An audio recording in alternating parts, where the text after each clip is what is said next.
দিনটা ছিল 8 মে 2024। আমাদের ফার্স্ট ইয়ার অ্যানিভার্সারি সেলিব্রেশনে আমরা রওনা হলাম আন্দামানের উদ্দেশ্যে। তখন ভোর 3:30 কি 4টে হবে। আগের দিন রাতে বৃষ্টি হয়েছিল বলে রাস্তাঘাট ছিল ভেজা। আমাদের ফ্লাইট ছিল 5:30। অত সকালে এয়ারপোর্টে পৌঁছে খিদেও একটু একটু পেয়ে গিয়েছিল, তাই আমরা পৌঁছে গেলাম লাউঞ্জে কিছু খেতে।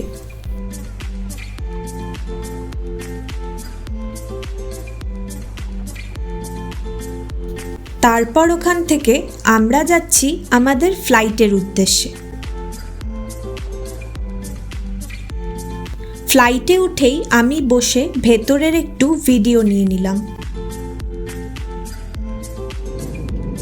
আর দেখো এই মেঘগুলোকে কত সুন্দর লাগছে দেখতে।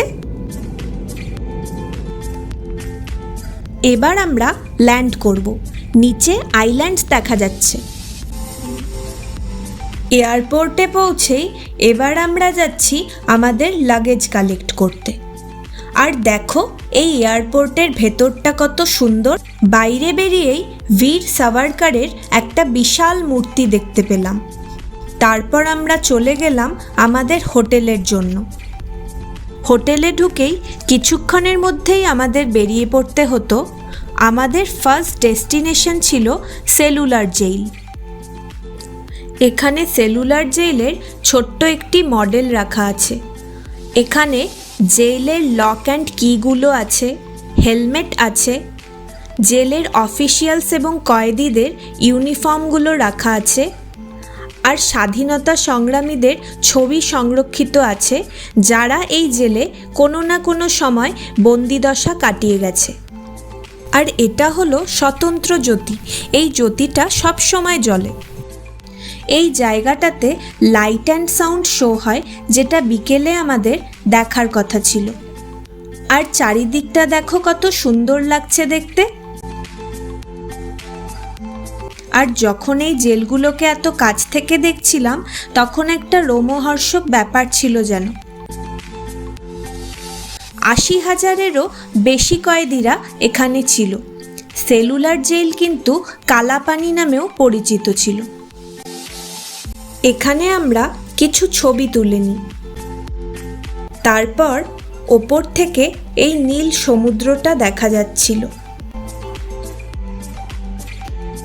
সেদিনের জন্য আমাদের নেক্সট ডেস্টিনেশন ছিল করবিনস কোভ বিচ।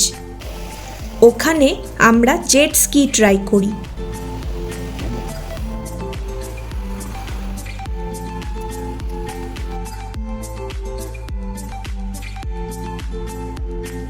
এখানে দেখো আমি আমার আর সিদ্ধার্থর নাম লিখছিলাম। এখানে 1943-তে স্বাধীনতার প্রথম পতাকা উত্তোলন করেছিলেন নেতাজি।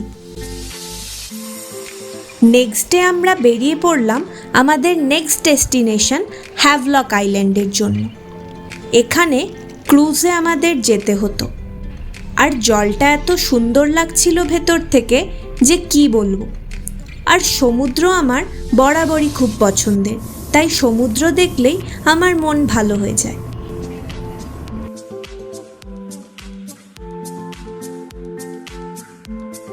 তারপর ওখানে পৌঁছেই একটু চেঞ্জ করেই আমাদের বেরিয়ে পড়তে হতো রাধানগর বিচের জন্য। আর এখানে ঢেউগুলো এত সুন্দর লাগছিল দেখতে, তোমরা হয়তো দেখতেই পাচ্ছ। তারপর আমরা কিছু কাপল ফটোশ্যুটস করে নিই। তারপর জলে নেমে কিছুক্ষণ মজা করে গা ভিজিয়ে আমরা চলে গেলাম আমাদের হোটেল। নেক্সট ডে ছিল 10th মে, আমাদের ফার্স্ট ইয়ার অ্যানিভার্সারি। আর সেদিন সকাল সকাল আমাদের স্কুবা ডাইভিংয়ের কথা ছিল। আর সিদ্ধার্থ এত এক্সাইটেড ছিল যে কি বলবো। আমি তো ভীষণ ভয় পাচ্ছিলাম, বাট আলটিমেটলি নামার পর আমার তো আর উঠতেই ইচ্ছে করছিল না জলের নিচ থেকে। তারপর হোটেলে এসে চেঞ্জ করেই আমরা বেরিয়ে পড়লাম আমাদের নেক্সট ডেস্টিনেশন সেদিনের জন্য এলিফ্যান্ট বিচ। ওটাও একটা কোরাল আইল্যান্ড। তারপর ওখানে গিয়েও আমরা কিছু ওয়াটার অ্যাক্টিভিটিস ট্রাই করি। স্নোরকেলিং, প্যারাসেইলিং এসব আমরা ট্রাই করি।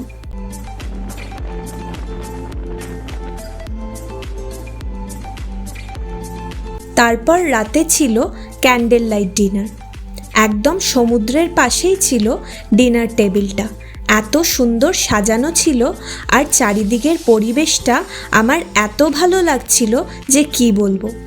তারপর ডিনার শেষে রাতে হোটেলে ফিরে আমরা কেক কাট করি। আর নেক্সট ডে আমরা বেরিয়ে পড়ি নীল আইল্যান্ডের জন্য। আর এখানে জলের কালারটা জাস্ট দেখো, আমার তো এত সুন্দর লাগছিল। ব্লু আর গ্রিনের একটা অদ্ভুত কম্বিনেশন, জাস্ট মেসমারাইজিং।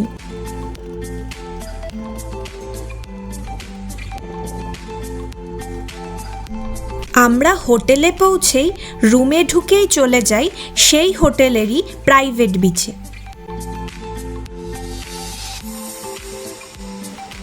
আর এই প্রাইভেট বিচটা কোরাল রিফেরই পার্ট ছিল, তাই কোরালগুলো এসে আমাদের পায়ে লাগছিল। নেক্সট ডে আমাদের অ্যাট্রাকশন ছিল ন্যাচারাল রক ব্রিজ। এখানে এগুলো যদিও দেখতে কাদার মতো লাগছে, কিন্তু এগুলো সবই ছিল কোরাল। তারপর ওখান থেকে আমরা চলে যাই লক্ষ্মণপুর বিচ সানসেট পয়েন্টে। আর যখন সানসেট হয় দেখতে আকাশটা এত সুন্দর লাগছিল, বাট ক্যামেরাতে অত ভালো বোঝা যাচ্ছে কিনা আমি বুঝতে পারছি না। আমাদের তো দারুণ লাগছিল। দেন লাস্ট অ্যান্ড ফাইনাল ডে আমরা পৌঁছে যাই ভরতপুর বিচে। তারপর ওখানে কিছুক্ষণ টাইম স্পেন্ড করার পর আমরা লাঞ্চ করতে চলে যাই একটা রেস্টুরেন্টে। তারপর back to hotel and change করে আমরা বেরিয়ে পড়ি চিড়িয়াটাপু বিচের জন্য। তারপর ওখানে জলে নামতে গিয়েই আমরা বাধা পেলাম। আমরা জানতে পারলাম যে ওখানে নাকি 10 বছর আগে কুমিরের দেখা পাওয়া গিয়েছিল, তাই অ্যাজ এ প্রিকশনারি মেজার এখনও ওখানে জলে নামা হাইলি রেস্ট্রিক্টেড।